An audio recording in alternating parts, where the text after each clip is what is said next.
My name is Joseph Wunderlich. I'm a professor of engineering, architecture, and computer science. This is part 5 of a lecture series on Frank Lloyd Wright, his life and works.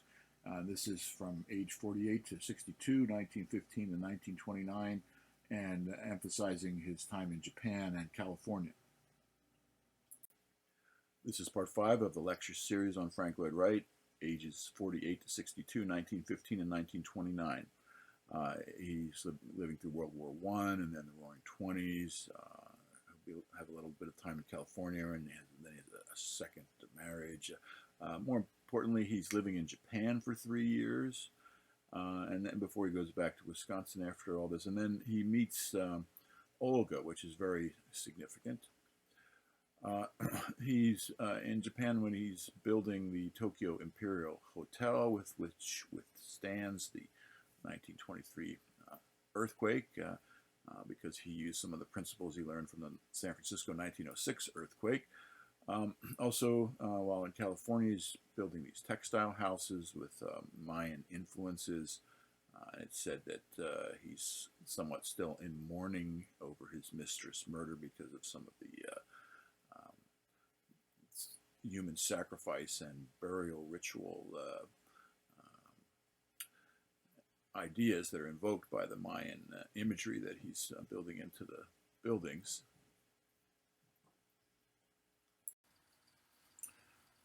These are the majority of the references that I've used for these this lecture series, and they're worth taking a look at each of them individually when you have time. Quick review of the other times of his life.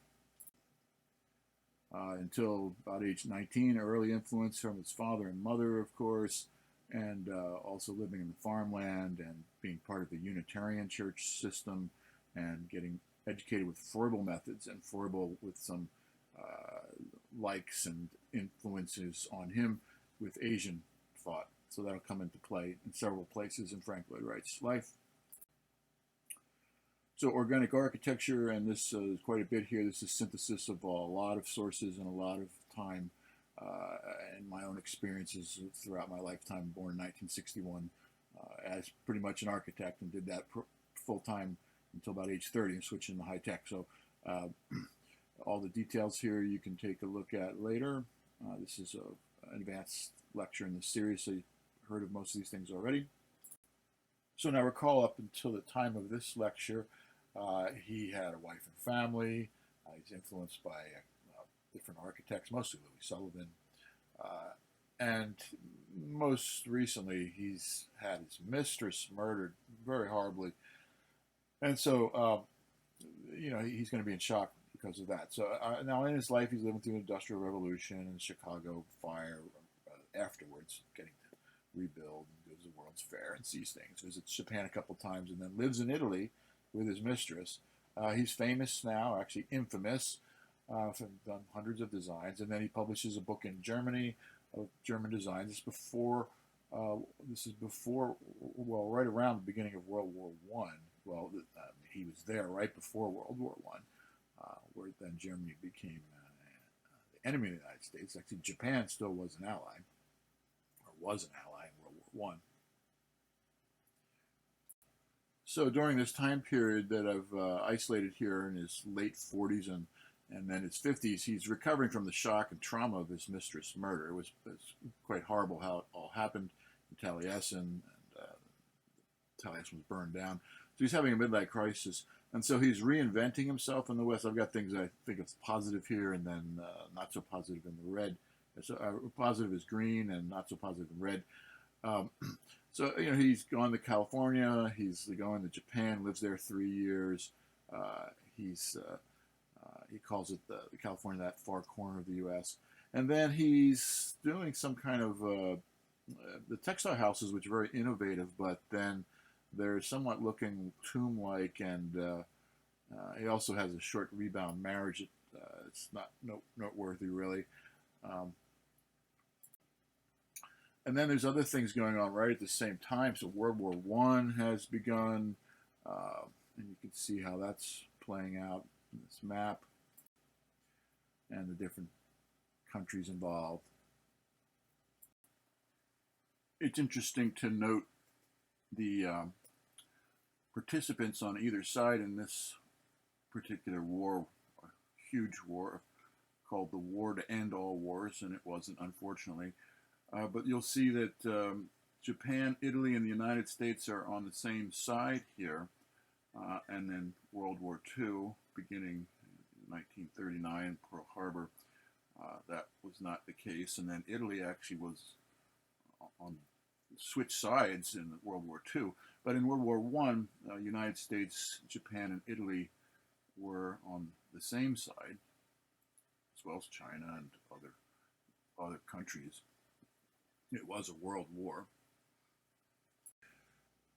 And Europe and before and after, and what it's going to look like, parsing up into countries.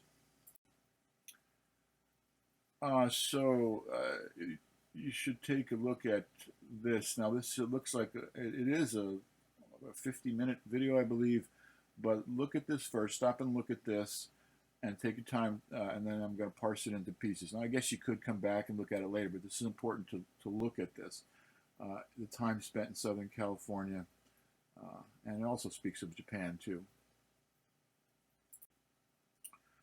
And so they mention in this video about this Panama, California exposition, where he's looking at Mayan architecture, including ones that celebrate human sacrifice.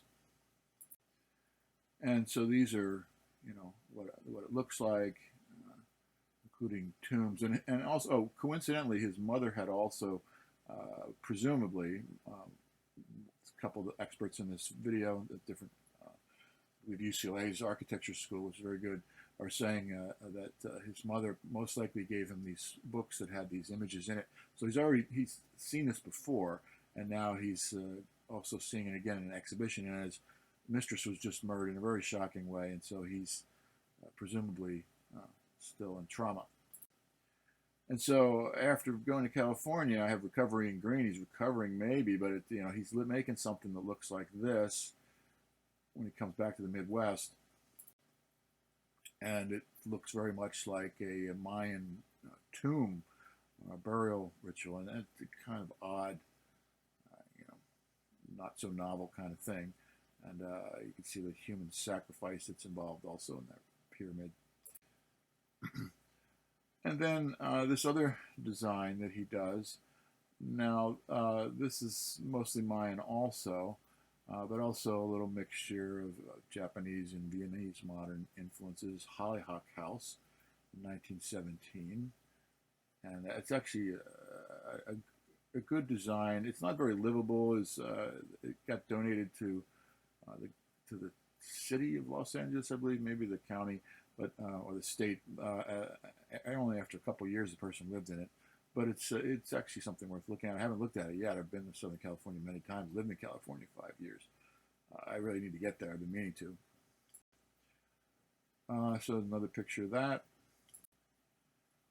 Now, from 1917 to 1922, he's living 3 full years in Japan, working on the Imperial Hotel. And so, he visited a couple times before, but now he's going and he's living there, and he's really immersing in Japanese culture. This is what it looked like. It's actually a black and white that's been colorized, but it's a period photo. In the interior. And this is kind of a fun one, just to look at the faces of the people and wonder what's going on. This is long before World War II. Remember, this is before World War I, and then in World War I, Japan was an ally of ours. So we got to keep all these things in context, in mind. Here he states, and this is another little video. Just take a look at. Japan was the gateway to that great East of which I had been dreaming since I had seen my first Japanese prints. So he collected Japanese woodblock prints, was certainly influenced from early on by Japanese things. Now, this is something I'm pursuing here, looking into the Unitarian belief system and how that possibly related to the Buddhist philosophy and Shinto beliefs. And you'll see this is actually a web page talking just about that, a web page for the Unitarian. They merge with the Universalists, but I mean, it's essentially the same thing as Unitarian religion. Frank Lloyd Wright's mother's family was really big in. So this is a slide again of Dr. Bhattacharya that gave to my students 15, maybe more years ago, somewhere over the past 20 years, of key terms that speak to the ways of in Japan, philosophies. So could look for similarities between Unitarianism and these key concepts. He's also immersed in Japan, where he's seeing Shinto shrines everywhere. This is a Shinto gate that represents going from the human world into the spirit world. It's huge. It's in Kyoto. It's almost taller than anything else in the whole town. They do keep everything low because it's a historic city. But you see a tractor trailer at the bottom. This is a picture I took in Kyoto. I thought it was a good representation of the organic design, ethos, philosophy, Japanese, and Frank Lloyd Wright. Well, I mean, Frank Lloyd Wright certainly coined it and defined organic design, but you could see roots in Japanese architecture everywhere. This is an important slide that represents something that I've been thinking about for almost 50 years, 45 years involved with Asian subject matter and my whole life, architecture, born in 1961. Now, this is a Chinese symbol, yin-yang symbol. And so we're speaking of Frank Lloyd Wright in Japan. However, Buddhism and Shintoism are in Japan, and it's rooted in Buddhism and also some of Taoism from China, and the philosophy of yin and yang, the balance, the harmony. And so Frank Lloyd Wright says, form follows function. That has been misunderstood. Form and function should be one, joined in a spiritual union. And the reason he gets misquoted is because his mentor, Louis Sullivan, had said this first, and perhaps, presumably meant it more literally, because he was the father of skyscrapers. And that's and even though Louis Sullivan did do some organic type of detailing in his home, certainly, and in some of the details, the facades and interiors of high-rises, Frank Lloyd Wright was mostly a residential architecture, so architect. You're talking of a home now, and so form and function. Of course, you're living there, but the form and the function are complementary. It's not one following the other. And so here's an excerpt from a book on understanding Japanese religion, and speaking of that, and how it's Chinese philosophy, but it's very much relevant to the way, Japanese way. So I was a martial arts instructor for many years and taught 200 students in judo. And when I got my black belt from Grandmaster Chang, who went to the judo college in Korea, and so he was a mix of that was certainly Japanese influence, but also Chinese influence on Korea, as well as Japanese during colonization. But anyway, the way I had to read a book called The Way for my black belt test, and so this philosophy is a key thing in Frank Lloyd Wright's architecture, and the harmony, which we're speaking of here. But I'd like to think I have a little more insight than most people in this. I actually got to teach part of a class, a judo class in Narita. I wasn't expecting to. My son and I were walking through around Narita, and we went into this school, big high school, and we heard, we were walking, trying to go up to the high school, and we saw, and as we were walking, there was another building just adjacent, and we hear this click, click, click, and I oh, that's kendo. So I go, I listen to kendo. The kendo was actually going on upstairs, and just coincidentally, there was a judo class downstairs. And so everybody turns and looks at me, including the instructor, and then I just, I don't speak a lot of Japanese, but I sit down, watashi wa judaka, watashi wa sensei, watashi wa shodan, which means I'm an instructor and a black belt. And And I gave him my business card, you know, watashi wa professor, engineering and architecture. And so and so he bows and then he leaves and leaves me the class. And so the students are looking to me, and I knew how to say a couple things then about, you know, this is very good. And I knew all the names of the judo moves and everything, and how to say, you know, line up and attention and bow and start and stop. Uh, and so that was a great experience for me. So I like to think I have a little more insight than maybe most people studying architecture into some of the philosophy behind the balance of form and function. So maybe a little more detail than you'd like right there, but I had a need to put in my personal experience, and I think it's very much relevant.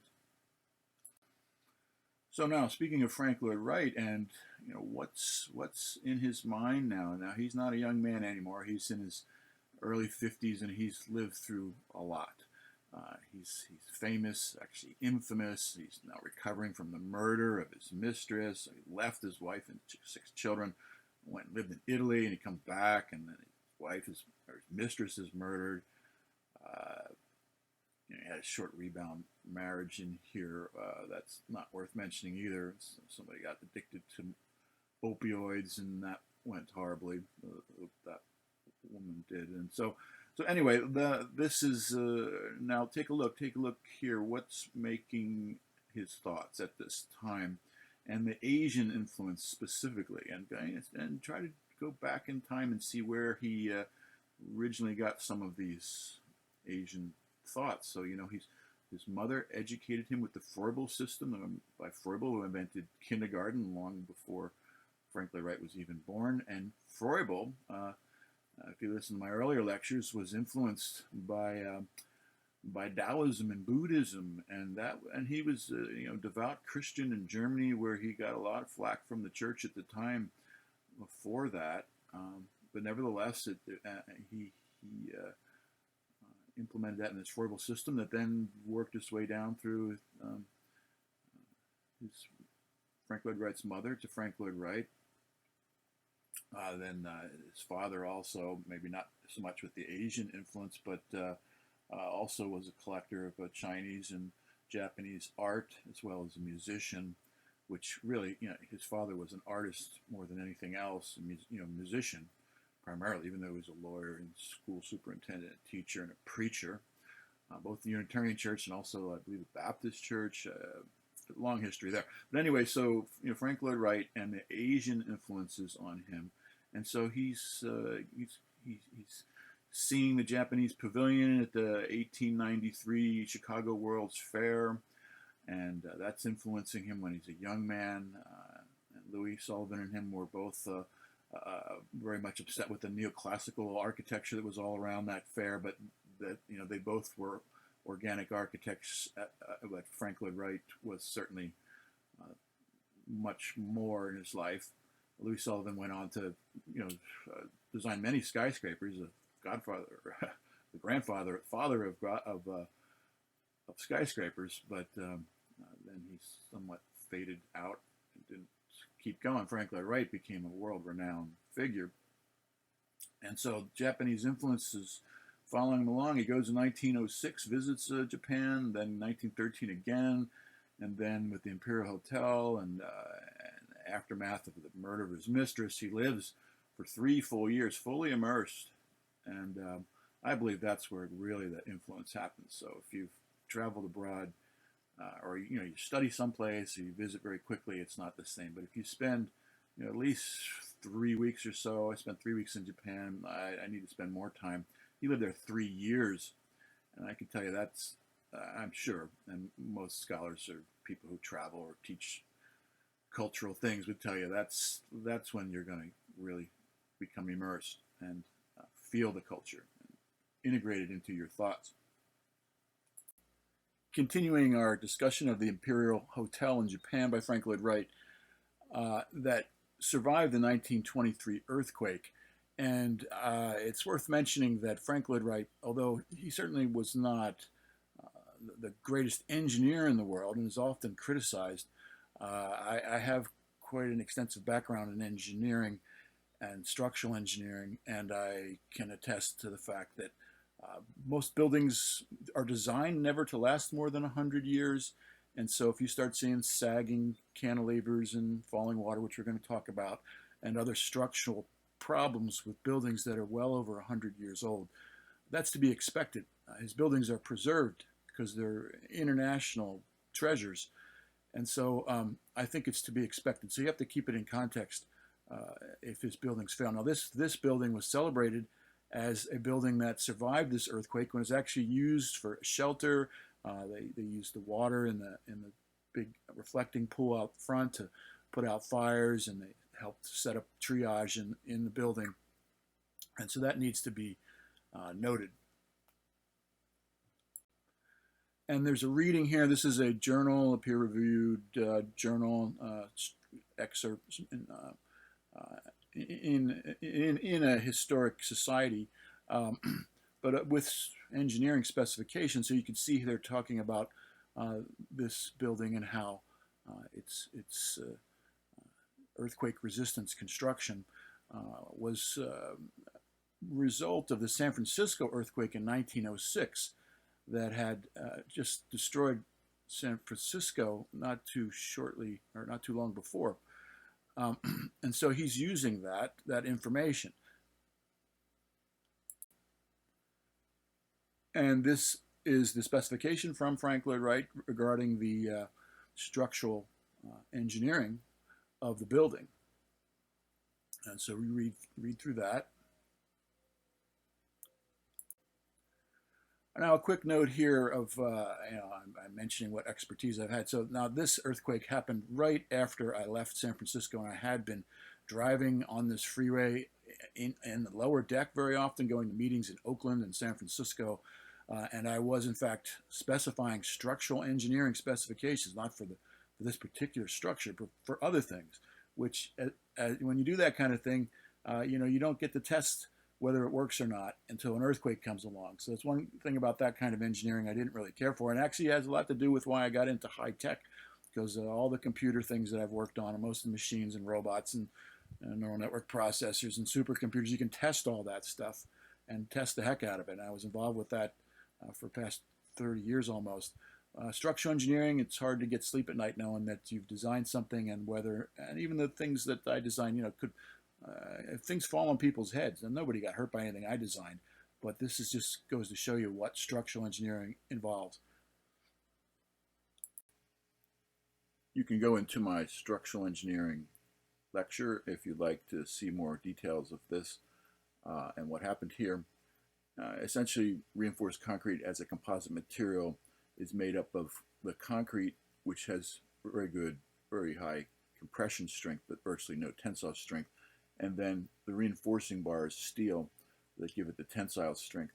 However, under dynamic load, and the way that building codes were just prior to this disaster, it was modeled as a static load, load coming in from the side, a lateral load, to be equivalent to the S&P earthquake waves as they propagate through the earth and the subsurface and hit the structures. And then you design for a wedge of force that's proportionate to the height, so it's like a wedge of force coming sideways.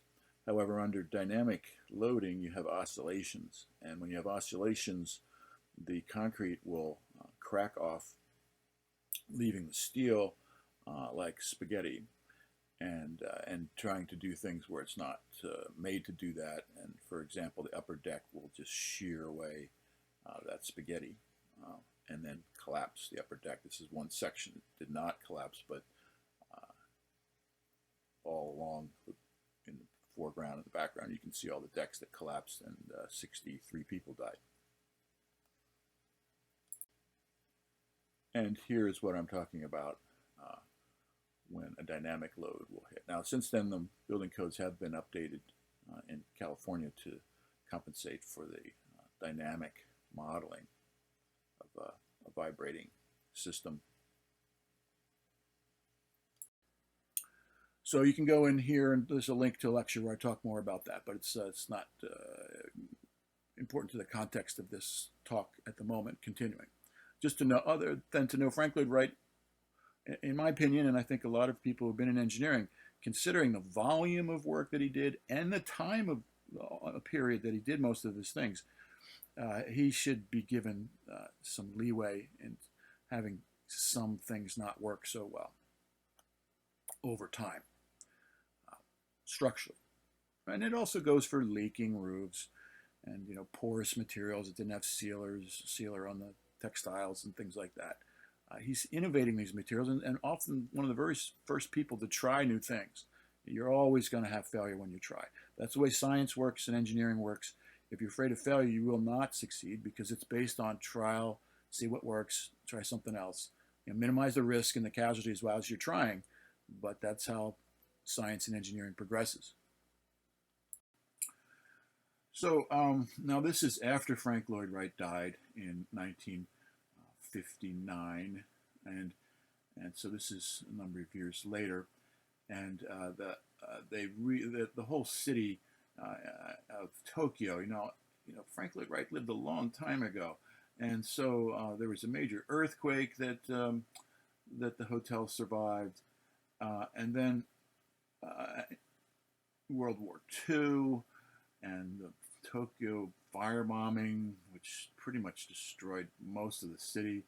Although this hotel survived both of those things, and the only reason it was torn down is Tokyo real estate got so expensive, and putting a high-rise on every square foot, so they wanted to build a new Tokyo hotel, which is a high-rise, and so they saved this. They saved this. The Japanese are, anybody who's a scholar of Japanese things, I would certainly like to hear from my friends who are scholars, Nobuo Takahashi or Dr. Nobuo Takahashi and Dr. Mahua Bhattacharya, but I think they would say, yes, the Japanese are very much pushing the technical envelope, perhaps more than anybody. However, they also simultaneously have a great respect for historic things, cultural things, and so they've saved this and they've relocated it. Now this is where the lobby, or part of the Imperial Hotel, was relocated in Nagoya, and this is an architectural village. They also call it an amusement park. It's not really an amusement park, although if you're interested in amusement parks, go to they have, I think, 2,000 amusement parks, all kinds of interesting, unusual themes for some of them, and just YouTube it, and you can watch Japanology, NHK television, Japan.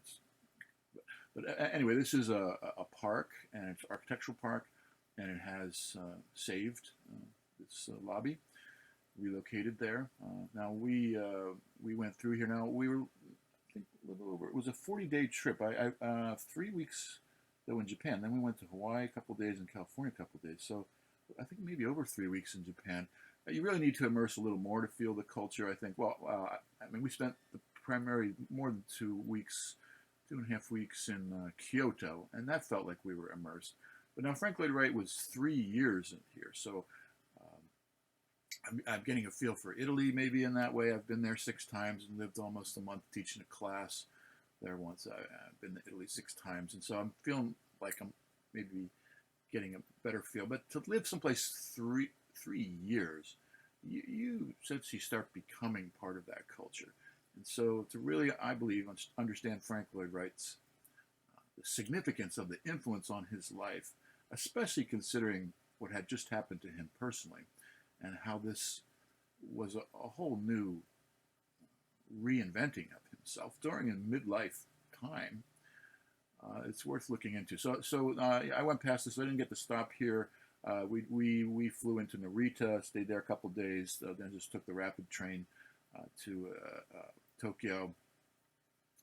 It's about 60 miles away, and then the bullet train at almost 200 miles an hour through Nagoya to Osaka, where I was a keynote speaker at a conference, and then just there a couple of days. I probably should have stayed longer. They really treated me nice. They gave me a really nice place on the top of the hotel and free dinners, and they wanted all of us to travel, especially the speaker. Afterwards, I was with my son, and I really wanted to immerse and see Kyoto, which is not far from Osaka. And they actually went to Osaka for a couple of days as a group on a bus, but I wanted to stay a long time in a residential area where nobody speaks English and really feel the culture. And so we went through Nagoya, maybe 200 miles an hour. Not I couldn't see this out the window or anything. This is not near the train station, but anyway, that's a story perhaps for another time. So also while Frank Lloyd Wright is in Japan, so he's doing a couple little designs here. The Sakyu Heiashi House. It's kind of beautiful how the water's going up to the building. Did a similar thing in the Imperial Hotel. And water certainly has a significance, spiritually, even in Japanese culture. And you see it in Japanese gardens everywhere. And there's different kinds of Japanese gardens. Zen gardens and more ornamental gardens. This is the Arenobu Fukuhara House in Kanagawa Prefecture. Prefectures are the states, if you don't hear them referred to much. But if it's not in a city per se, it's in a prefecture. Most of the cities are in prefectures. I mean, they all are. All the cities are in prefectures. Like our cities in the United States are in states. So he's 51 years old, 1918. This one actually, unfortunately, got destroyed in earthquakes. Earthquakes are extremely common in Japan. So you hear about them in California and the San Andreas Fault. That's part of a ring of fire where the tectonic plate, the big giant Pacific plate, is rotating, and one edge is on California and the San Andreas Fault. The other side of that plate, with even more significant earthquakes, is Japan. And like Fukushima, for example, you probably remember, but there's been a lot of major earthquakes in Japan, destroying things all the time.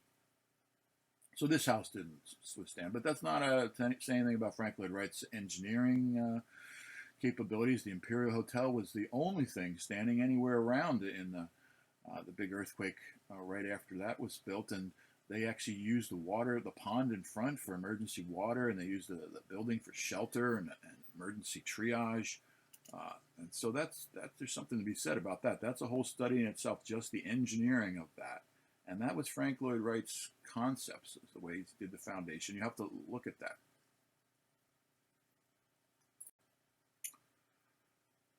This is Heizaman Yamamura House in Yodoko, or it's also called the Yodoko Guest House, in Hyogo Prefecture, 1918. He's 51 years old.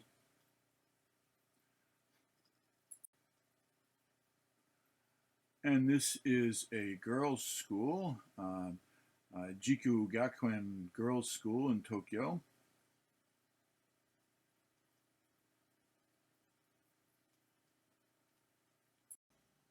Now, so he's coming back from Japan, and I have it in green, some of this stuff. So he's deciding to live in Los Angeles, and he's seeming pretty happy. Well, that's conjecture here, and you'll see something to the contrary in a minute.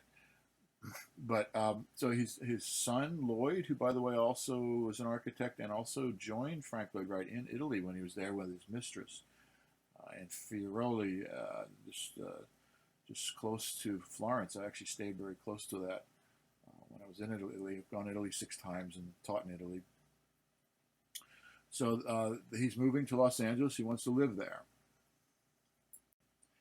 However, presumably, as the people in the video, a good documentary, and others have stated too, and I seem to believe that he's still designing in this pre-Columbian burial or tomb-like kind of thing, and so maybe he's still in mourning.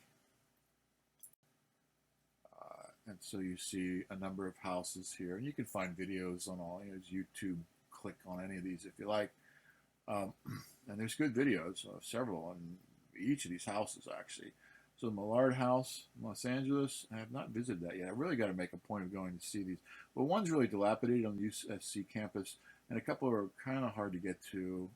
Not real hard. I mean, I stay in nice parts of Orange County, so it's more than an hour away. I end up doing lots of stuff there. I didn't live in Los Angeles. I lived in San Francisco and San Diego for a total of 5 years. And then my wife's family's in the nice part of Orange County, far from Los Angeles. So, you know, this is the John Storehouse, still looking this Mayan look. Samuel Freeman House, same thing with these textiles. These are textile houses. Ennis House, textiles.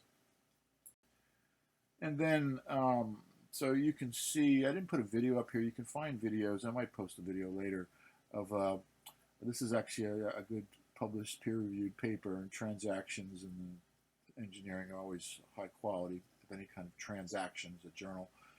And so they're talking about, you know, this is seismic zone, all these tile houses. It's not unreinforced masonry. That's a disaster if you ever see that in an earthquake area, because it has rebar. These are cast concrete shapes with Mayan patterns. And then there's steel rebar, like a webbing, a weave that the blocks connect to. And they're talking about here, and you can click on this. It's probably an assigned reading, depending on when you're watching this, to go and look at what it takes to replace some of these. They also have a problem with porosity too, because there's, you know, at the time they didn't really seal these things, and it's very porous, so these buildings leak also.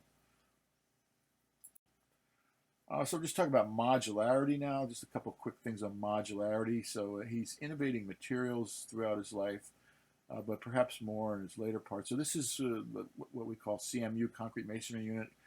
You probably heard of his concrete block. That's a layman's term. In the industry, architecture, engineering, construction, it's CMU, concrete masonry unit. And it is a form of, you know, formed concrete. I have a whole other lecture on concrete you can look at, but this is on blocks. And so you can take a look and click on the PDF or the PPTX with audio, and you can see. And this I also have here, it says European version of USA concrete masonry unit. I took that in Mons, Belgium. My uncle used to live there. He passed away, lived there for 30-something years, running a laboratory for NATO.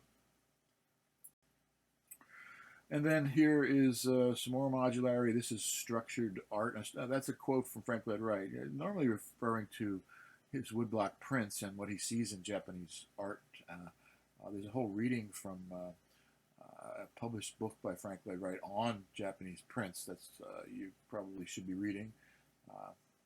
And then I'm saying also here, draw some parallels to what you've seen in this other lecture. You can click on here if you haven't already viewed this for this course, which you probably should have.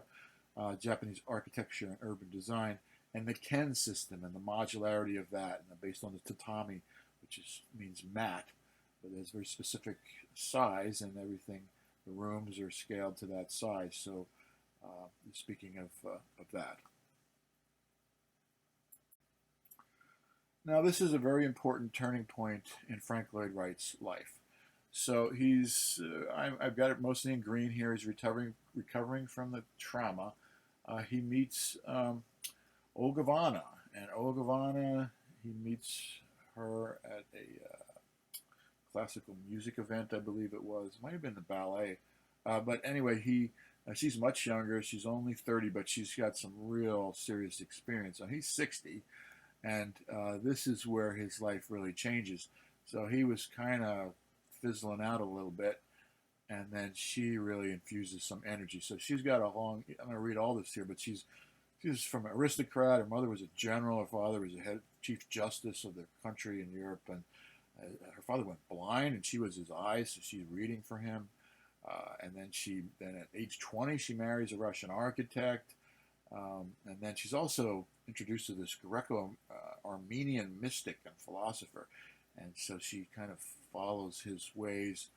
During the Bolshevik Revolution in 1917, fled Russia with the followers, and then they developed this institute, a mind-heart and body, mind, body, spirit, we speak of all the time. A lot of my courses, going back 20 years, not a lot, but freshman seminars always had a mind, body, spirit component, and some of my other courses. So she's believing that, preaching that, and then she's become a dancer, musician, educator, and philosopher. And you'll see later on that she's the one who helps Frank Lloyd Wright establish the fellowship, brings in students for Masters of Architecture degrees, and that was running. It had a little trouble recently in 2020. It's moving to a new place, but she ran it for almost 25 years after Frank Lloyd Wright died, and she was married to him. He died at 91, and so they're together 30 years. Even though 60 seems like an old age, she helped bring him back to life. So it's worth mentioning her more than just here. Well, you'll see again in other lectures of mine where she's involved in starting things, motivating, and organizing, and running essentially a commune in ways that were criticized by that during the Cold War and politics of that. But it was more of a utopian, idealist social order, if you will.